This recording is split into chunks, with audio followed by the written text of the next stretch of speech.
Working girl life মানেই একদিনে সব ম্যানেজ করতে হয় মাঝে মাঝে। তো আজকের দিনটা ছিল আমার অফিস, ক্লাস, মার্কেটিং, বাজার সব মিলিয়ে। আজকে আমি চলে গেছিলাম অফিসে। আর আজকের অফিসটা ছিল আমার একটু বেলার দিকে।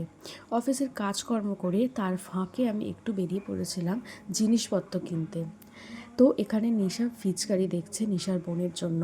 আর আমি খুঁজতে চলে গেছিলাম ঠাকুরের আসন আর গোপালের জামা। তো সব কিছু কিনে গোপালের জামা এখানে আমি দেখাতে পারিনি। আমি গোপালের জামা আর আর আসন কিনেছি, মার্কেটিং করেছি ওদের। তো নিশা এখান থেকে নিয়ে নিচ্ছিল রং। তারপর আমরা এসে দেখি ওরা সব বিরিয়ানি খেতে বসে গেছে। আর এখানে চললো আজকে দুজনের কেক কাটা। আমাদের স্যাটারডে বার্থডে সেলিব্রেশন হয়। তো প্রতিবারেরই মতো আজকেও আমাদের বার্থডে সেলিব্রেট হচ্ছিল।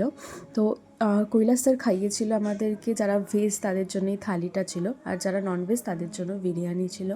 তো আমরা খেতে বসে গেছিলাম। খেয়ে দিয়ে একটু আড্ডা দিয়ে তারপর তারপর আমরা বাড়ির দিকে রওনা দিলাম।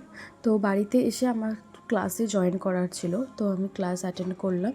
তারপর আমার বাড়ির জন্য বাজার করার আছে, তো আমি বাজারের জন্য বেরিয়ে পড়েছি।